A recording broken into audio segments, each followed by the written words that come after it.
صفات تاریخ سے حضرت ابو طالب علیہ السلام کے خدمات کو محو نہیں ہونے دیا۔ ان کے کفر کا ڈھنڈورا پیٹنے والے بھی ان کی خدمات کا انکار نہ کر سکے، برابر اس امر کا اعتراف کرتے رہے کہ ابو طالب علیہ السلام نے سرکار دو عالم صلی اللہ علیہ وآلہ وسلم کی زندگی کا اس وقت تحفظ کیا ہے کہ جب عالم اسلام میں صحابیت کا تصور بھی نہیں تھا، اور سرکار دو عالم صلی اللہ علیہ وآلہ وسلم نے رسالت کا اعلان بھی نہیں کیا تھا۔ حضرت ابو طالب علیہ السلام نے سرکار دو عالم صلی اللہ علیہ وآلہ وسلم کے عقد میں خطبہ پڑھ دیا تو وہ خطبہ مستحبات اسلام میں شامل ہوا۔ ابو طالب علیہ السلام نے سرکار کو تجارت کے راستے پر لگا دیا تو پھر تاجر حبیب اللہ کے لقب کا حقدار ہو گیا۔ پروردگار نے رزق کے 9 حصے اسی تجارت میں رکھ دیے، اور حقیقت امر بھی یہی ہے کہ عالم اسلام کی کل دولت کا حساب کر لیا جائے تو سرکار نے مال ختیجہ سے تجارت کر کے امت اسلامیہ کے لیے جو رزق فراہم کیا تھا وہ تمام امت کے اموال کے 9/10 سے بھی زیادہ تھا۔ حج بیت اللہ آج بھی مسلمانوں کو آواز دے رہا ہے کہ اس منزل پر قدم رکھو تو اس تصور کے ساتھ آؤ کہ گویا خضر آب حیات کی تلاش میں نکلے ہیں، یا ہاجرہ ایک ذمہ دار مذہب کی زندگی کے وسائل تلاش کر رہی ہیں تاکہ تمہیں بھی مذہب کی زندگی کے اسباب کا شعور پیدا ہو اور اس راہ میں اپنی تمام امکانی کوشش صرف کرو، چاہے پہاڑوں اور وادیوں کا چکر ہی کیوں نہ لگانا پڑے۔ پھر دیکھو کہ قدرت کس آب حیات سے نواز کر تمہیں بقائے دوام عطا کر دیتی ہے۔ 19واں ہے حج وسیلہ استجابت دعا۔ حج بیت اللہ انسان کو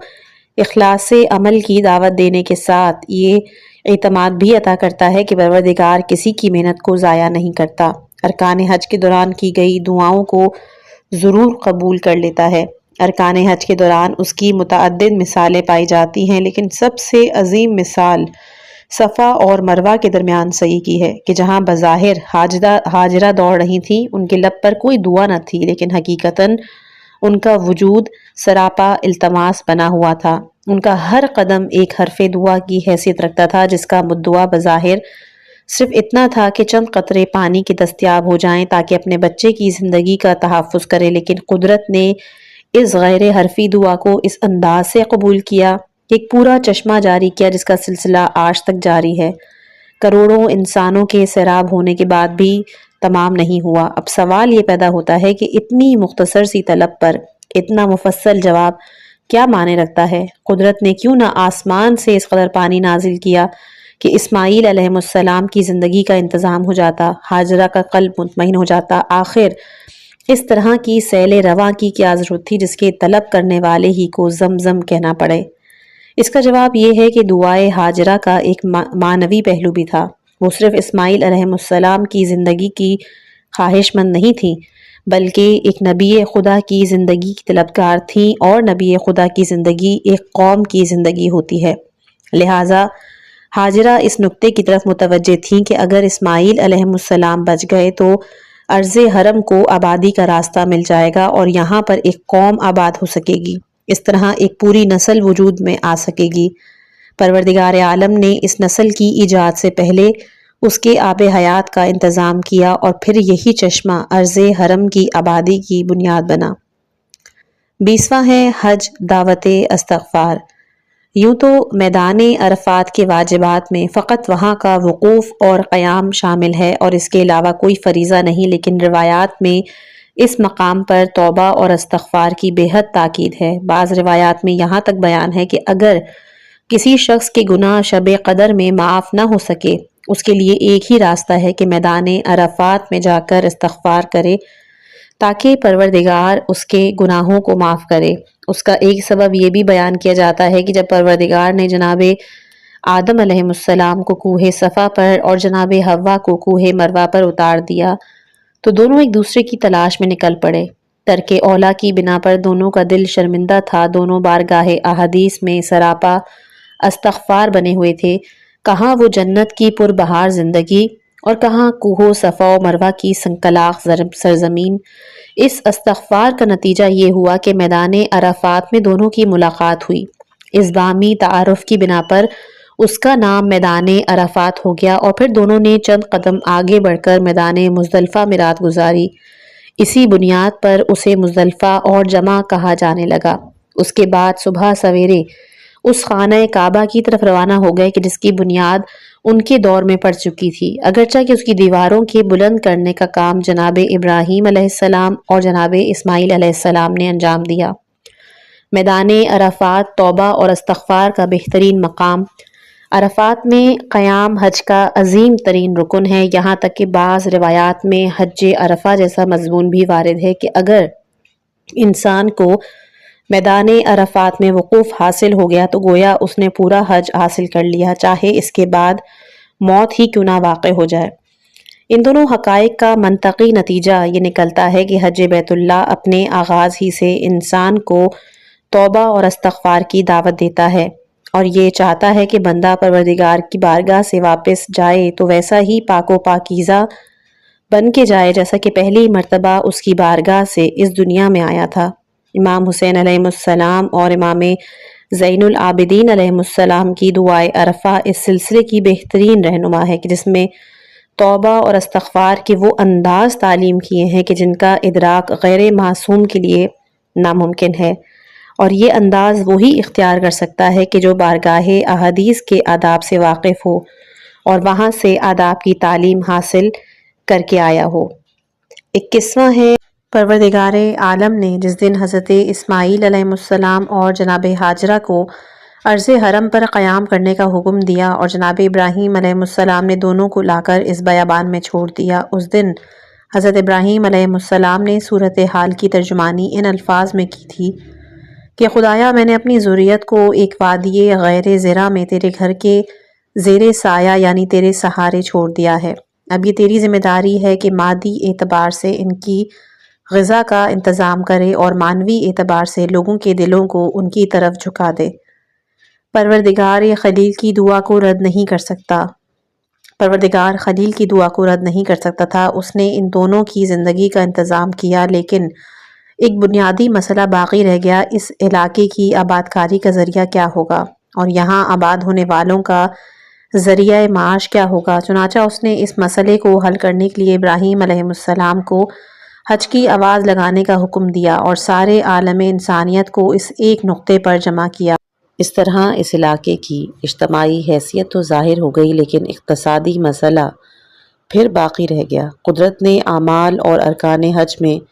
قربانی کو شامل کر دیا کہ مکے والوں کا ایک آسان ترین ذریعہ معاش یہ ہے کہ سال بھر صحراؤں میں جانور چرائیں اور حج کے موقع پر ان جانوروں کو فروخت کر کے سال بھر کے آذوقے کا انتظام کریں اور پھر یہ شکایت نہ کریں کہ وادی غیر زرع میں آمدنی کا ذریعہ کیا ہوگا۔ حقیقت امر یہ ہے کہ اس قربانی سے فقط اہل مکہ کے اقتصادیات کا علاج نہیں ہوتا، بلکہ آج دنیا کے کتنے صحرا نشین افراد ہیں کہ جن کی معیشت فقط حج کی قربانی کے دم پر چل رہی ہے اور ایک دن میں ان کے سال بھر کے اخراجات کا انتظام ہو جاتا ہے۔ پروردگار نے سچ ہی فرمایا ہے کہ یہ گھر بابرکت اور عالمین کے لیے ہدایت ہے۔ 22ویں خصوصیت ہے حج امتحان نفسیات۔ انسان کی خوبیوں یا کمزوریوں میں یہ بات بھی شامل ہے کہ اسے اپنے جسم کی آرائش اور زیبائش سے بے حد دلچسپی ہوتی ہے۔ جمالیاتی احساس انسانی زندگی کا عظیم ترین ذخیرہ ہے۔ انسان جمالیاتی احساس سے محروم ہو جائے تو پھر اس کا شمار جمادات اور نباتات یا پھر حیوانات میں ہونے لگے گا اور وہ انسانیت سے خارج ہو جائے گا۔ دین اسلام نے جمال کو محبوب ترین شے قرار دیا اور پھر صاف الفاظ میں اعلان کیا کہ اللہ جمیل ہے اور جمال کو دوست رکھتا ہے۔ اسلام کا سارا انقلاب مفاہیم سے تعلق رکھتا ہے۔ اس نے ایک لغت ساز کی طرح الفاظ نہیں ایجاد کیے بلکہ ایک انقلابی تحریک کی طرح الفاظ کے معنی تبدیل کیے اور ہر قالب کو ایک نئی روح عنایت کی۔ اس کی نظر میں لفظ جمال وہی لفظ ہے کہ جو لغت عرب میں موجود تھا اور مسلسل استعمال ہو رہا تھا، لیکن مفہوم کے اعتبار سے اس کے پاس جمال کا ایک اعلیٰ ترین مفہوم تھا کہ جو پروردگار پر بھی منطبق ہو سکتا تھا۔ اس نے اسی مفہوم کو محبوب قرار دیا کہ جس طرح پروردگار خود صاحب جمال ہے، ویسے ہی اپنے بندوں کو بھی صاحب حسن و جمال دیکھنا چاہتا ہے، ورنہ اس کی نظر میں صرف مادی جمال محبوب ہونا تو پھر یہ کام بندوں کے حوالے نہ کرتا، بلکہ خود ہی حسین و جمیل افراد پیدا کرتا اور غیر جمیل افراد کو دنیا میں آنے ہی نہ دیتا۔ اس نے مختلف انواع افراد پیدا کرنے کے بعد یہ اعلان کیا کہ مجھے جمال پسند ہے، کہ جس کا مطلب یہ ہے کہ جمال کی دو قسمیں ہیں۔ ایک فطری جمال ہے کہ جو پروردگار کے ہاتھوں میں ہے اور وہ اس جمال کے اعتبار سے ہر شے کو جمیل ہی بناتا ہے، اور ایک اختیاری جمال ہے کہ جو انسانوں کے ہاتھ میں ہے اور اس کے ذریعے اس کا امتحان لیا جاتا ہے کہ کون اس جمال کا لحاظ رکھتا ہے اور کون اسے نظر انداز کرتا ہے۔ اس نے تخلیق موت و حیات کا سبب بھی اسی حسن کو قرار دیا کہ حسن عمل کی آزمائش کرنا چاہتا ہے۔ اختیاری جمال کی بھی دو قسمیں ہیں، مادی اور معنوی۔ مادی جمال کا مطلب ہے کہ انسان اپنے جسم اور لباس کی زیبائش کا ایک ایسا اہتمام کرے کہ اس کی شخصیت جاذب نظر ہو جائے اور قابل نفرت نہ ہو۔ اسلام نے قدم قدم پر زینت کرنے کا حکم دیا، نماز میں بھی زینت کے ساتھ مدعو کیا تاکہ مسلمانوں میں احساس جمال پیدا ہو، وہ اپنی شخصیت کو قابل توجہ بنائے۔ اس نے نئے لباس پر زور نہیں دیا،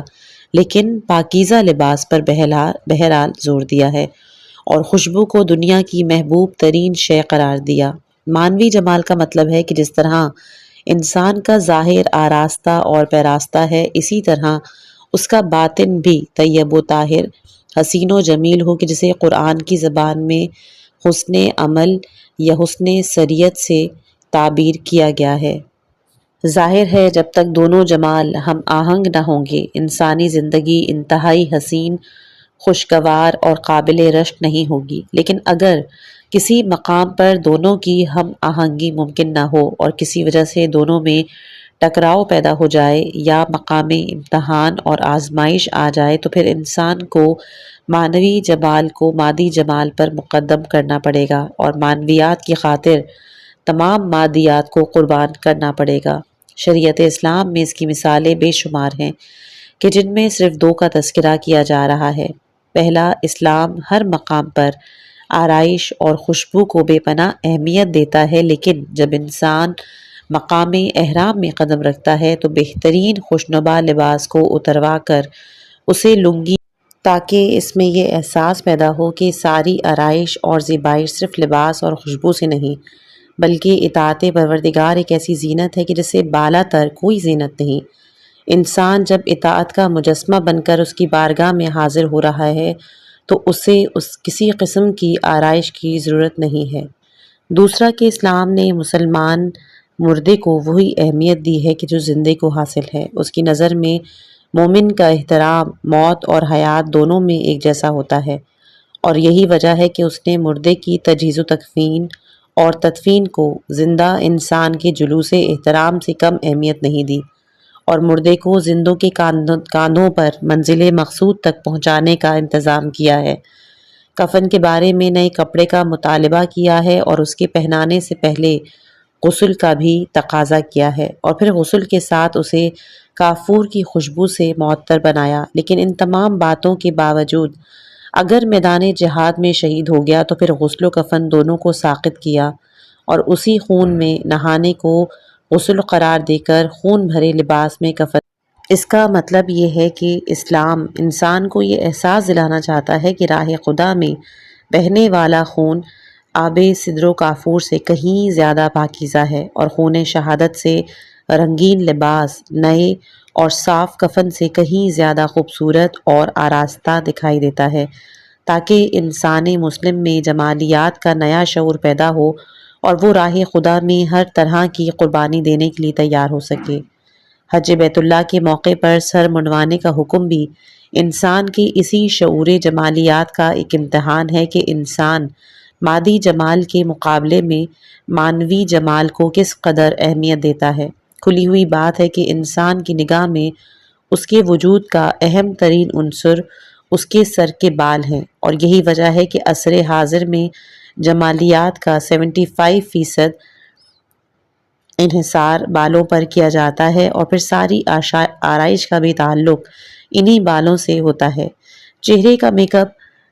لحظاتی ہوتا ہے، کچھ لمحات میں مٹ جاتا ہے، لیکن بالوں کا حسن دیر تک باقی رہتا ہے۔ میک اپ سے حاصل ہونے والے جمال کو پہچان لیا جاتا ہے، لیکن بالوں کا حسن ایک طرح کی فطری حیثیت حاصل کر لیتا ہے۔ اسی بنا پر جن لوگوں کے سر پر بال نہیں ہیں وہ اپنی شخصیت میں ایک طرح کی کمزوری محسوس کرتے ہیں، جبکہ شخصیت کا بالوں سے کوئی تعلق نہیں۔ حج بیت اللہ کے موقع پر بے شمار افراد ایسے ملتے ہیں کہ جو سر کے بالوں کے منڈانے سے گریز کرنا چاہتے ہیں اور طرح طرح کے بہانے تلاش کرتے ہیں۔ ان کا خیال یہ ہوتا ہے کہ اس طرح انسان کا حسن ختم ہو جائے گا اور وہ سماج کو منہ دکھانے کے قابل نہیں رہ جائے گا۔ تو کیا پروردگار اپنے مہمانوں کی یہی ضیافت کرنا چاہتا ہے کہ اس کی بارگاہ سے نکلیں تو سماج میں کسی کو منہ دکھانے کے قابل نہ رہ جائیں اور ان کا سارا حسن و جمال چھین کر انہیں ان کے وطن واپس کر دیا جائے؟ ہرگز نہیں۔ ارحم الراحمین پروردگار اکرم الاکرمین میزبان کے بارے میں ایسا تصور بھی نہیں کیا جا سکتا۔ تو پھر آخر اس کا فلسفہ کیا ہے؟ اسلام حج بیت اللہ کرنے والے کو اس شکل میں کیوں دیکھنا چاہتا ہے؟ حقیقت امر یہ ہے کہ یہ بھی مادیات اور معنویات کے ٹکراؤ میں معنویات کو مقدم کرنے کی ہی ایک قسم ہے۔ اس کے ذریعے پروردگار انسان کو یہ احساس دلانا چاہتا ہے کہ اولاً تو حسن و جمال کا واقعی معیار یہی ہے کہ شخصیت محبوب کی نظر میں قابل توجہ بن جائے۔ تو اگر بندہ مومن مجھے اپنا محبوب حقیقی قرار دیتا ہے تو جو شکل مجھے پسند ہوگی وہی اختیار کرنا پڑے گی۔ دنیا کے نظریات اور اہل دنیا کی مرضی کو نگاہ میں رکھنے کے بعد محبت الہی کا دعویٰ ایک فریب نفس کے علاوہ کچھ نہیں۔ دوسری بات یہ بھی ہے کہ یہ احساس جمالیات کی آزمائش کا بہترین موقع ہے کہ جہاں انسان کا امتحان یوں لیا جاتا ہے کہ وہ حسن مادی کو زیادہ اہمیت دیتا ہے یا پھر حسن اطاعت اور حسن عمل کو۔ یہی امتحان وہ ہے کہ جہاں بشریت کی قدر و قیمت کا اندازہ ہوتا ہے اور صاحبان ایمان کی دنیا عام انسانی دنیا سے الگ ہو جاتی ہے۔ حلق کے موقع کو قربانی کے بعد رکھنے کا بھی غالباً فلسفہ یہی ہے کہ پہلے مرحلے پر مالیات کی قربانی ہے، دوسرے مرحلے پر جمالیات کی قربانی۔ انسان کو نہایت آسانی سے آزما لیا جاتا ہے کہ وہ دوسرے کا گلا کاٹنے میں کس قدر فرحت محسوس کرتا ہے اور اپنے بال کاٹنے کو کس قدر تکلیف دہ عمل تصور کرتا ہے۔ یہ تصور در حقیقت ایمان کی کمزوری کی علامت ہے اور اس طرح انسان کو محسوس کرا دیا جاتا ہے کہ وہ صرف لباس احرام پہن لینے سے بندہ مخلص نہیں ہو جاتا، اس کے لیے جذبات، احساسات، مالیات اور جمالیات ہر طرح کی قربانی درکار ہے اور اس کے بغیر انسان کا ایمان مکمل نہیں۔ اگلی خصوصیت ہے حج تعظیم شاعر اللہ۔ دنیا کی ہر عظیم شخصیت کے ساتھ کچھ چیزیں اس طرح وابستہ ہو جاتی ہیں کہ انہیں شخصیت کی علامت تصور کر لیا جاتا ہے۔ اسی طرح وہ شے شخصیت کے طفیل میں قابل اعزاز و احترام بن جاتی ہے۔ مذہب میں بھی ایسی چیزوں کا سلسلہ ہے کہ جنہیں شاعر اللہ سے تعبیر کیا جاتا ہے۔ یہ وہ چیزیں ہیں کہ جنہیں پروردگار نے اپنی ذات کے ساتھ وابستہ کی کہ انہیں اس کی عظمت و جلالت کی علامت بننے کا شرف حاصل ہو گیا۔ اس طرح ان کا احترام ضروری اور تقوی الہی کی نشانی بنا۔ انسانی دنیا میں انبیاء و مرسلین، اولیاء و صالحین کی یہی حیثیت ہے کہ انہوں نے اپنی ذاتی حیثیت کو ذات واجب میں ایسے فنا کیا کہ اب ان کا کوئی مستقبل وجود نہیں رہ گیا۔ ان کا چہرہ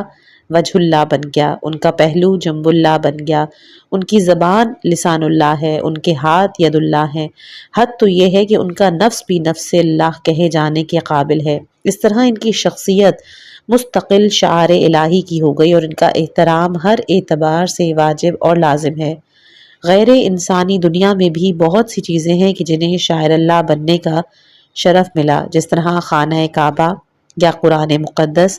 لیکن بعض چیزیں ایسی بھی ہیں کہ جن کا شاعر اللہ ہونا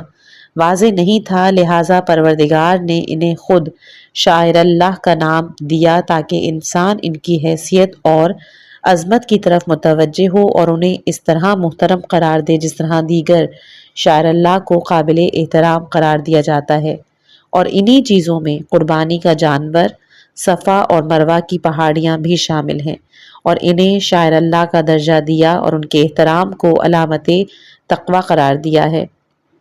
اس اعتبار سے یہ بات بالکل واضح ہو جاتی ہے کہ حج بیت اللہ سے بہتر تعظیم شاعر اللہ کا کوئی موقع اور مظہر نہیں۔ حج کے موقع پہ سیرت انبیاء، اولیاء، صالحین پر بھی عمل ہوتا ہے، اور کعبہ محترم کا بھی طواف ہوتا ہے۔ اس کے اعمال و ارکان میں صفا اور مروہ کی سعی بھی شامل ہے، قربانی کے جانور کا ذبیحہ بھی ہے، اور اس طرح تعظیم شاعر اللہ کے چاروں عناصر ایک موقع پر جمع ہو جاتے ہیں، اور انسان تقوی کی بلند ترین منزل پر پہنچ جاتا ہے کہ جہاں دنیا کی تمام مشکلات حل ہو جاتی ہیں اور آخرت میں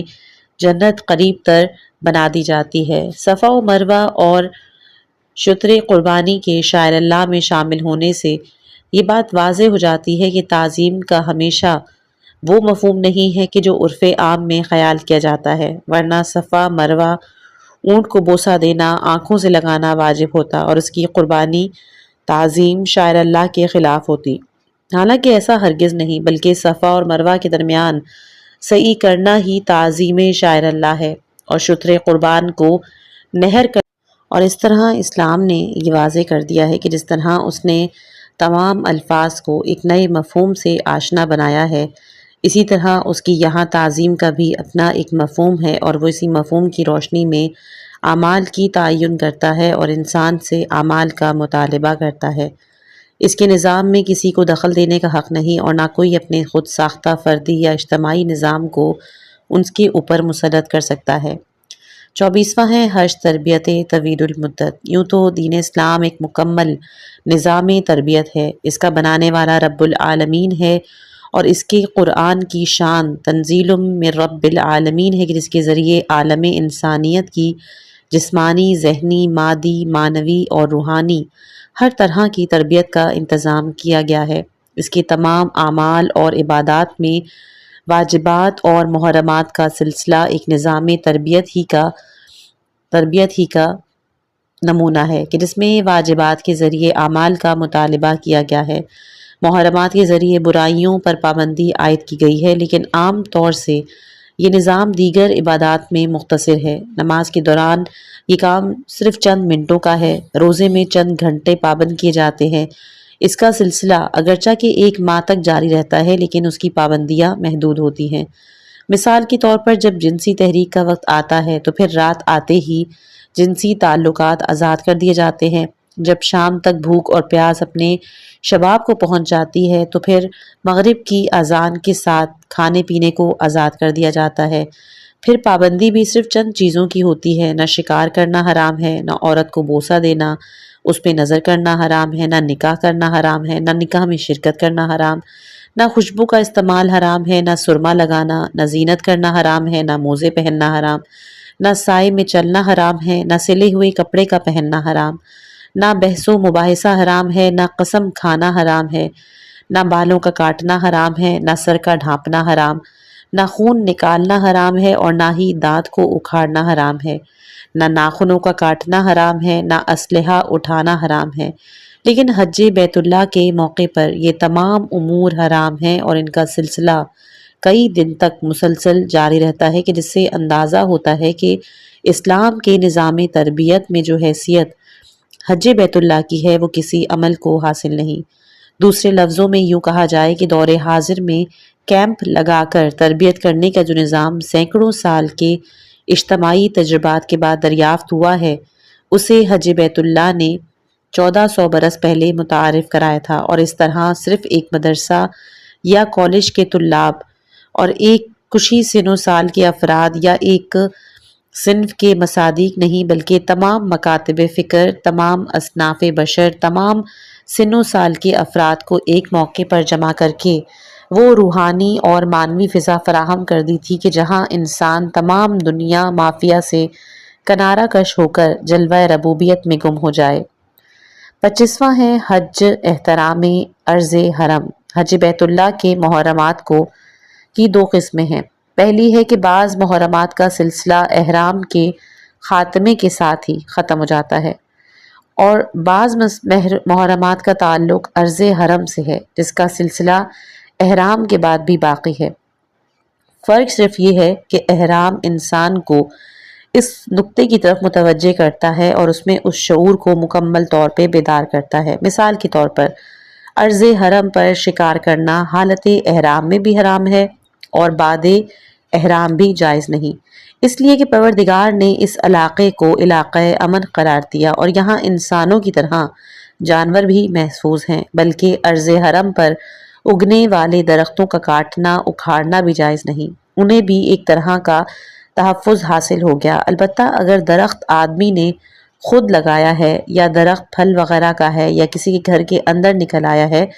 تو پھر اس کا کاٹنا مالک کے واسطے جائز ہے کہ وہ عرض حرم کی پیداوار نہیں،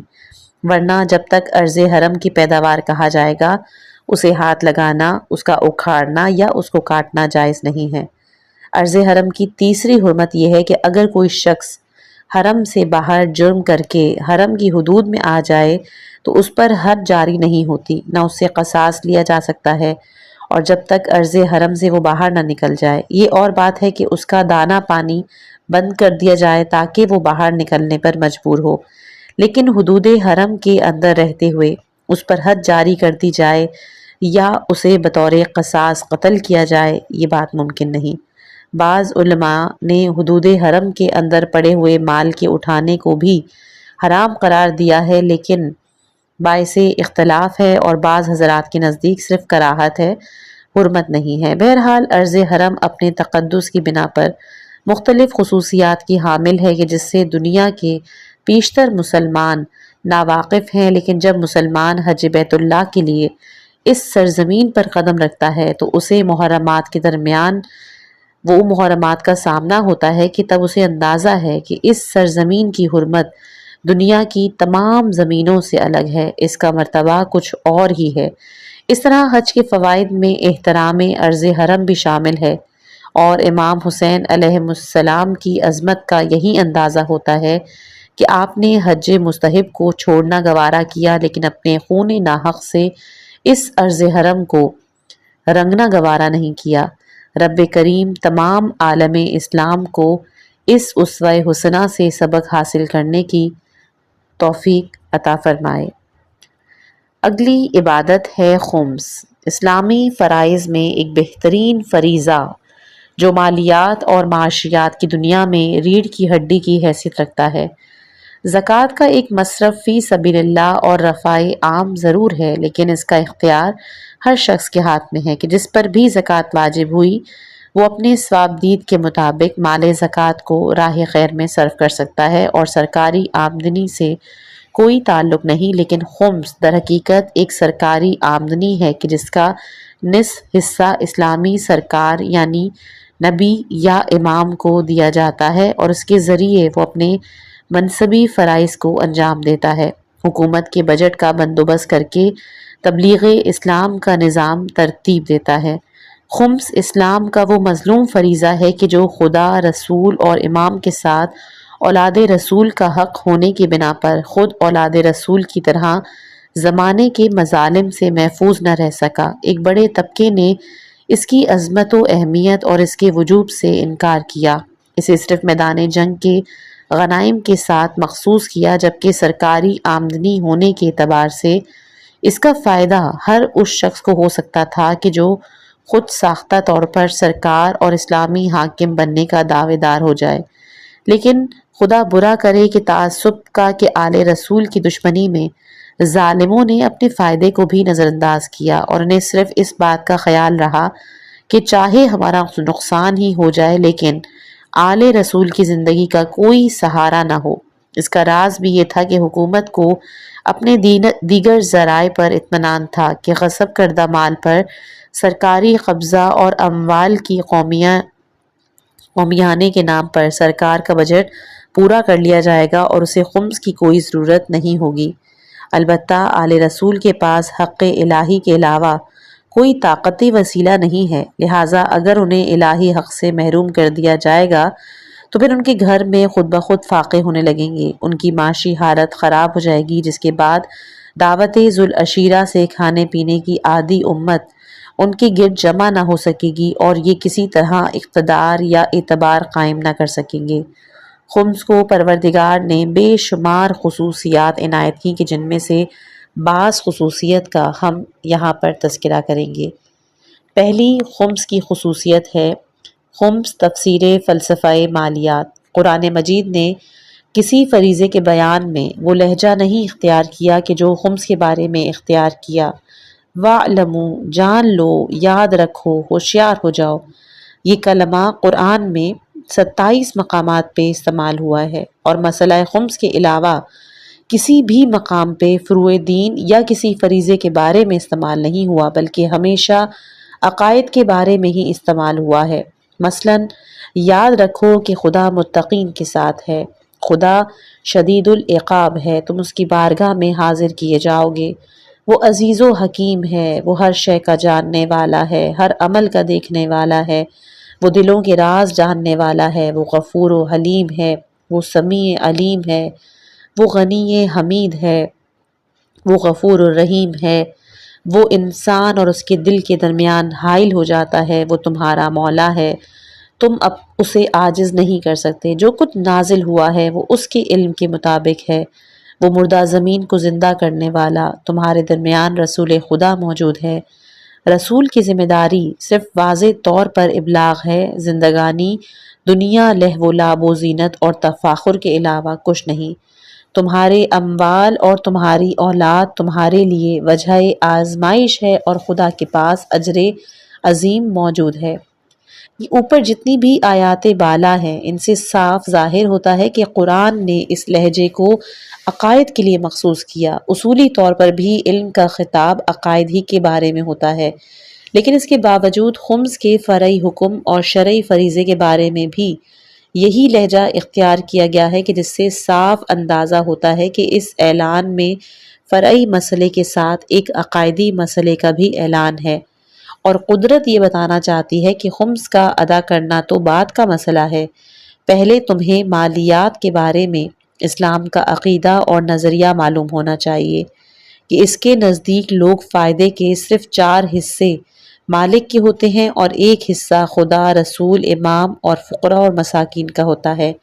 یہ صرف ایک حکم اور فریضہ نہیں ہے بلکہ نظریہ ہے کہ جس کے بعد مالکیت کی ملکیت ساقط ہو جاتی ہے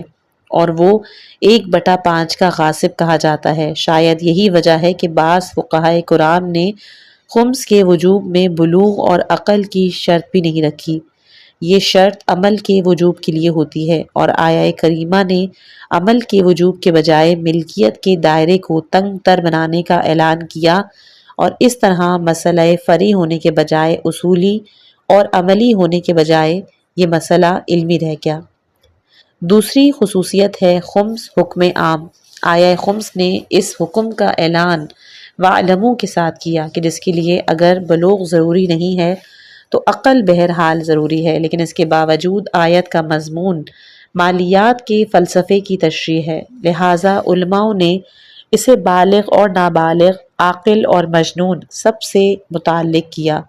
اس طرح اسے وہ امتیاز حاصل ہوا کہ جو فروع دین میں کسی بھی مسئلے کو حاصل نہیں۔ حد یہ کہ زکوٰۃ کو بھی ایک مالی فریضہ ہے، لیکن اس میں زکوٰۃ کے ادا کرنے کا حکم دیا گیا ہے، زکوٰۃ کو مال کا ایک حصہ نہیں قرار دیا کہ اس قدر حصہ تمہاری ملکیت سے خارج ہو گیا، جس کا نتیجہ یہ ہے کہ انسان قابل امر نہیں ہوگا تو اس پر زکوٰۃ واجب ہوگی، ورنہ نابالغ یا مجنون ہونے کی صورت میں اس کی مالکیت محفوظ رہے گی اور اس پر زکوٰۃ کا فریضہ عائد نہیں ہوگا۔ اس اعتبار سے خمس زکوٰۃ کے مقابلے میں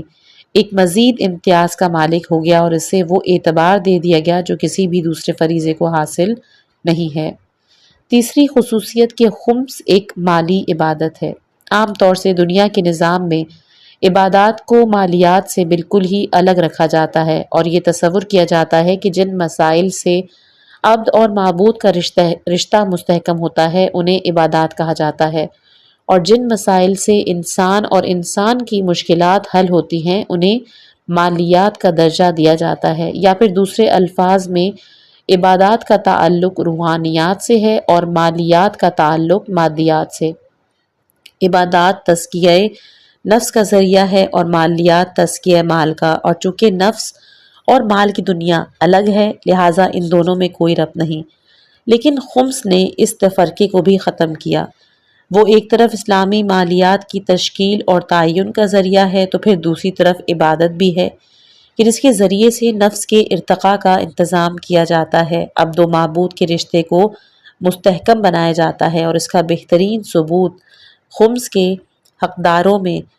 خود ذات واجب کا شامل ہونا ہے کہ جب خمس کا پہلا صاحب حق خود پروردگار ہے تو ناممکن ہے کہ انسان اس حق کا تصور کرے اور رب العالمین کا تصور نہ پیدا ہو، یا اس حق کو ادا کرے اور مالک کے علاوہ کسی اور کے تصور کے ساتھ ادا کرے۔ یہ تو انسان کی انتہائی جہالت اور بدبختی ہوگی کہ وہ اپنے مال کا ایک حصہ نکال کر پروردگار کی بارگاہ میں نظر کرے اور اس کا مقصد غیر خدا کی مرضی یا اس کا تقرب ہو۔ خمس کے اس عبادی پہلو سے غفلت کا راز یہ ہے کہ یہ براہ راست پروردگار کے ہاتھ میں نہیں دیا جاتا بلکہ اس کے نمائندوں کو دے دیا جاتا ہے، اور انسان نمائندوں کی شخصیت میں گم ہو کر اصل سے غافل ہو جاتا ہے، حالانکہ قرآن کریم نے صاف اعلان کر دیا ہے کہ رسول کی بیعت خدا کی بیعت ہے، اس لیے کہ اس کا ہاتھ خدا کا ہاتھ ہے اور اس کو کوئی چوتھا ہے۔ عمومیت موارد دنیا میں عام طور پر مالیاتی نظام کا مزاج یہ ہوتا ہے کہ بعض اشیاء پر ٹیکس لگایا جاتا ہے، بعض پہ نہیں۔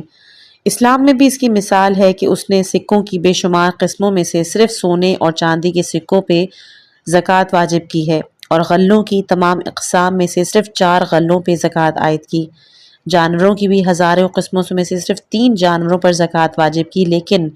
خمس کا سلسلہ مختلف ہے۔ اس سے کہیں زیادہ عمومیت ہے کہ اس کے بعض موارد کی تعین ضرور کر دی گئی، لیکن وہ حقیقتاً ہر طرح کی آمدنی پر واجب ہے۔ کسی طرح کی بھی جائز آمدنی سال بھر کے خرچ کے بعد اگر بچ جائے تو پھر اس میں سے خمس نکالنا ہوتا ہے۔ خمس کے موارد میں غنیمت، معدنیات، غوطہ خوری، خزانہ بھی شمار ہے۔ ان کا خمس بر وقت واجب ہوتا ہے، ورنہ سال تمام کی بچت کے اعتبار سے کوئی مورد ایسا نہیں کہ جہاں خمس واجب نہ ہو، اور اس کا تعلق ہر آمدنی سے ہے کہ جس کی طرف آیا خمس میں لفظ من شیء سے اشارہ ہے کہ جس شے سے تمہیں فائدہ حاصل ہو جائے اس کا 5واں حصہ اللہ، رسول، امام اور سادات کرام کو دینا ہے۔ 5واں ہے علامت ایمان۔ آیا خمس میں یہ نقطہ بھی بہت واضح ہے کہ پروردگار نے حکم خمس کے بیان کے ساتھ یہ اضافہ کیا کہ اگر تمہارا ایمان اللہ اور اس کی اس امداد پر ہے کہ جو اس نے روز بدر نازل کی، اور اس طرح خمس کو علامت ایمان قرار دے دیا گیا کہ انسان کا اللہ پر ایمان ہوگا تو خمس ادا کرے گا، اور اللہ پر ایمان نہیں ہوگا تو نہیں ادا کرے گا، بلکہ اگر نہیں ادا کرے گا تو اس کا مطلب یہی ہے کہ اس کا ایمان اللہ پر نہیں۔ اس طرح خمس کو ایک اور امتیاز حاصل ہو گیا کہ اسلام کے تمام احکام میں صاحبان ایمان کو مخاطب کیا کہ یہ حکم تقاضائے ایمان میں شامل ہے۔ 6، ضمانت نقصان۔ اس آیہ خمس میں ایمان کے ذیل میں پروردگار پر ایمان کے ساتھ اس مدد پر ایمان کا بھی حوالہ ہے کہ جو اس نے روز بدر نازل کی۔ روز بدر کی صورتحال یہ تھی کہ مسلمان صرف 313 افراد تھے جن کے پاس صرف 70 اونٹ تھے جن پر باری باری سوار ہوتے، اور صرف 2 گھوڑے تھے کہ جو میدان جنگ میں کام آ سکتے تھے۔ اس کے مقابلے میں کفار 950 افراد، سب مسلح، سارا سامان ان کے پاس۔ ایسے حالات میں جنگ کرنا خودکشی کے مترادف تھا، اور مسلمان فطری طور پر ایسے مقابلے کے لیے بھی تیار نہیں تھے، بلکہ بعض افراد نے تو واضح لفظوں میں کہہ دیا تھا کہ ہم قافلہ تجارت کو روکنے کی غرض سے آئے تھے، جنگ کرنے کے ارادے سے نہیں آئے تھے۔ لیکن اس کے باوجود پروردگار نے جہاد کو واجب کیا اور مسلمانوں کی تسکین قلب کے لیے یہ اعلان کیا کہ تم اپنی کمزوری کا احساس نہ کرو، ہم تمہارے لیے غیب سے امداد کا انتظام کریں گے اور ملائکہ کا لشکر بھیجیں گے۔ ظاہر ہے کہ خدا ابابیل کے لشکر سے اصحاب فیل کو تباہ کر سکتا ہے، وہ ملائکہ کا لشکر بھیج کر کفار میں کیا نہیں لے کر آئے گا۔ یہ سن کے مسلمانوں کے حوصلے بلند ہوئے، لیکن اس کے بعد جب جنگ تمام ہوئی، مسلمانوں کو فتح بدر کے نتیجے میں مال غنیمت حاصل ہوا، تو پروردگار عالم نے خمس کے وجوب کا اعلان کیا، اور اس اعلان میں بدر کی مدد کا حوالہ دے دیا تاکہ مرد مومن کو اطمینان رہے کہ جو پروردگار افراد اور اسلحے کی کمی کو غیبی امداد یعنی ملائکہ کے ذریعے پورا کر سکتا ہے، وہ خمس میں نکالے ہوئے مال کی کمی کو بھی پورا کرنے کا غیبی انتظام کر سکتا ہے۔ اور اس میں کوئی حیرت کی بات نہیں ہے کہ ایسی واضح تجربے کے بعد اسی تردد کی بھی ضرورت نہیں۔ اس طرح خمس کی عظمت کا بھی اعلان ہو گیا اور مسلمانوں کی تسکین قلب کا بھی سامان ہو گیا کہ راہ خدا میں مال دینے میں کوئی تردد نہ رہ جائے۔